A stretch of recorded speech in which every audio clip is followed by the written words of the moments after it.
Hello and welcome to Manga Tora 96, and today we have the review of One Piece manga chapter 1040, titled Falling on Deaf Ears. Finally, Oda's decision on including Big Mom in this arc is clear with this chapter, and I don't mean that her role was to be defeated in this arc and never appear again. As I'm 99% certain that she will be back in some capacity in a future arc, which, let's be real, should be Elbaf. Also, the way that she fell in this chapter literally and figuratively was masterfully handled by Oda. So I don't think that people should be too upset on the way things ended. This chapter didn't only have the fall of Big Mom, as at the end of the chapter Oda dropped a big revelation about an even bigger elephant. Now let's save all that for later and start at the beginning of this week's chapter. This week we're back with a Germa cover story in which we'll learn that Big Mom herself was the one who captured Niji and Kyonji.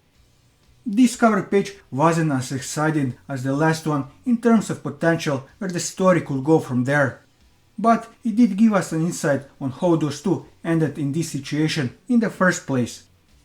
Going into the chapter, we start right where last chapter ended with Kid blasting his railgun into Big Mom. We get a sketch to see the full extent of Law's attack from last chapter, where we see that his sword did go pretty deep into mainland Wano. I would say that we're talking in kilometers here on how long Law made his sword.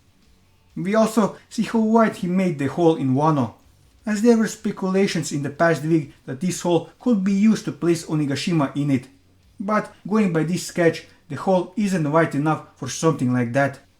However, that doesn't mean that it won't be useful.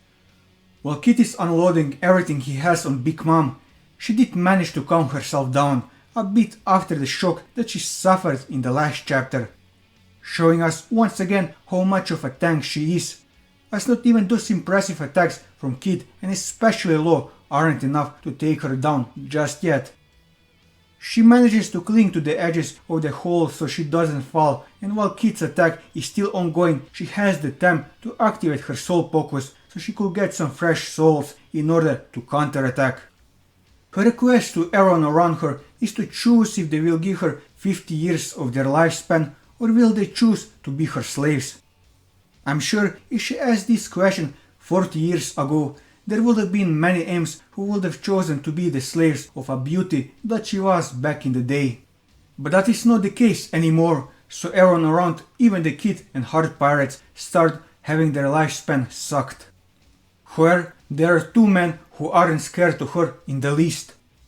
Those two men being Eustace Kid and Trafalgar Law, who similarly to Jinbei back in Whole Cake don't show even the slightest hesitation in the face of Big Mom. Not only aren't they afraid of her, but they even have a plan to end this fight. Well, at least Law has it. As Kid's role is to continuously blast his railgun into her so she doesn't get a chance to get up. So once again it's Law's turn to shine, as he did throughout the majority of this fight. Now the technique that he uses is a bit confusing. The confusion stems from the fact that Law is using his awakening once again, but this time it's not K room but rather R room, which is similar to Kid's assign where Law gives his room to Big Mom, and his room has the same ability like the room that Rocinante could create where everything is silent. Now where to start with this? First of all, are K room and R room the same ability used differently or two different abilities? If it's the latter, that will mean that Awakening doesn't grant you just one additional ability, but more, which would mean that there is potentially more in store for us with Kid's Awakening and sometimes later when Luffy awakens. That is, if Law isn't the exception here, as his fruit is inherently broken beyond belief, so it could be just him. The second question that I have is why can't he create rooms without sound similarly to Rocinante? As his fruit is themed after operations, I could sort of see that this ability could mean an operation room full of silence so the surgeon could concentrate on a highly difficult surgery. Or Del fruits could possibly give the ability to mimic another fruit's power if the users were close enough. As seen with Luffy when he first used Red Hawk, he thought of Ace, and here Law thought of Rocinante when he used it, so maybe it could be something like that. but I'm probably thinking too much into this. Anyway, Law uses his R-room to make Big Mom completely silent, so she can't use her sole focus as nobody around hears her. As well, she can call for her homies' assistance as they too don't hear her. That way, Kid gives his railgun a bit more power so that Big Mom finally falls through the hole, with Law cutting Misery in half so she can help Big Mom. After a lot of struggling, Big Mom finally falls down, with her crashing into the armory where Yamato is, who is confused on what is going on as she sees Big Mom falling, but there is no sound. Big Mom, in desperation, tries to grab anything so she doesn't fall. In that desperation, she grabs one of the bombs that Yamato throws beforehand. This, however, causes this bomb to do what bombs are supposed to do, and that's go kaboom. Luckily, Yamato guards with her ice powers so the whole armory doesn't go kaboom, and with it, whole Onigashima. But what this kaboom did is for Big Mom to finally fall into the abyss that Law created with the concept of falling with her, or, if nothing else, losing a lot of its powers. I'm not sure with this one. Then, we get a double page spread where Oda not only shows us a lot of characters on what they are doing right now, but he progresses the plot quite nicely in this single double page spread. First, we see how Big Mom is falling with just one bomb, which isn't the cartoony ones that were in the forefront from when Yamato first arrived in the armory, but a bomb that supposedly resembles a nuclear bomb. If this really is a nuclear bomb, or Oda is using this form to just indicate how powerful it actually is unknown. Apart from that, we see how the people on the live floor are reacting to this explosion. Then we have a panel with Brooke and Robin who are running through the burning basement, but it doesn't appear that they are being chased by CP0. So it seems that Izo is still holding on in his last stand against the CP0. We also see how Zoro is lying in a pool of his blood, with the Grim Reaper nowhere in sight. However, the bedrock beneath Zoro caves in, so if Frankie doesn't save him, Zoro could really easily follow Big Mom into the abyss. We also briefly see Orochi and Hiyori, with Orochi panicking with what is going on. On the other hand, Hiyori is unusually calm in this situation. We also see the fight of the century, which does appear to be reaching its conclusion, as Fukurokujo is on the ground begging for water, with Raizo still standing like a man. Before Big Mom falls, she gave us a monologue on her wondering on why did Roger say those words at his execution. It seems that she is mad at him as that did set up the Great Age of Pirates, where a lot of upstarts try to take her position. As well, she wonders where or what the One Piece is, but to no avail. With her final words being that she won't die from this. After that, we see a massive explosion that is even bigger than the Flower Capital, and all of that because of one bomb. Now it makes sense why Yamato was so worried. To end this segment, the narrator gives us a narration that Kid and Law are the winners of this fight. As I said in the beginning of this video, finally it is clear the role that Oda had Big Mom play in this arc. To clarify, I could be totally wrong on this in the case that she really died in this explosion. Then her role would have been simply to die in this arc. But as I don't believe that she died in this explosion and that she will make a comeback in another arc, I don't think that her role was to simply just die and that's it.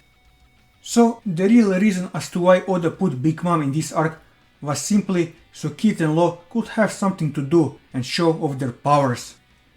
What I mean by that is that going into Wano, Oda needed to think what opponents to give to those two, as they are set up to be Luffy's closest rivals from their generation. He couldn't have given them commanders to fight as they are too weak for them at this stage, and at the same time that would have meant that Zoro and Sanji didn't have opponents. The next logical choice would have been a team-up fight with Luffy vs Kaido for the finale, but this also doesn't work as Luffy needs to shine the most, which would overshadow both of them as it did Law in Dressrosa. So Oda needed someone else from outside that they could fight, and with Luffy fighting a Yonko one-on-one, only another Yonko would have made sense to fight for those two, and going by the process of elimination, Big Mom remained as the best option, as someone who we're already acquainted with. So Oda didn't need to spend a lot of time explaining her or her powers, and it would have shown just how strong Kit and Law are if they managed to fend her off, considering how unstoppable she was in Whole Cake. Personally, I'm fine with how Big Mom was utilized in this arc and her role that she had to play to make Kit and Law shine. I'm sure that there are those who aren't happy on how she was handled in this arc, but at the end of the day, looking from a writer's perspective, this was the way to go. Moving on from that, after the big explosion, we see both Kit and Law and how exhausted they are, with their respective crews celebrating their victory. For the last scene of the chapter, we move to Momo and Yamato, who managed to meet thanks to the explosion of one of the bombs that Big Mom tried to grab.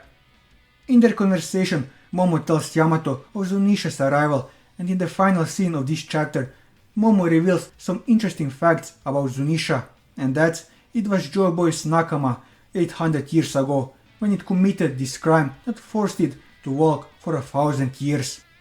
With this revelation, we end this chapter. Now, the reveal that Joy Boy and Zunesha were nakamas isn't that big of a surprise, but it's nice to finally know one character that had a confirmed relationship with Joy Boy. An idea that this revelation did bring into my head is if Luffy is truly the reincarnation of Joy Boy or whatever, then could it be possible that what Chopper is to Luffy, Zunesha was to the original Joy Boy? What I mean by that is if we are already going in this reincarnation plot with Joy Boy, then could it be that the nakamas that Joy Boy had 800 years ago resemble in some senses the Straw Hats? In this case, it will be Chopper and Zunesha, who are both animals who ate the human fruit, with Zunesha eating some mythical or ancient variant of the human fruit. I'm not sure if I will be happy if this truly were true, as then every Straw Hat will be involved in this destiny bullshit and not just Luffy. All in all, this was a good chapter of One Piece, with perfectly ending Big Mom's role in this arc and revealing the Zunesha and Joy Boy connection. And that'll be all for this video. If you like this video, leave a like, leave your thoughts in the comments below, or subscribe to the channel for more One Piece content as well as other manga content. And until next time, take care.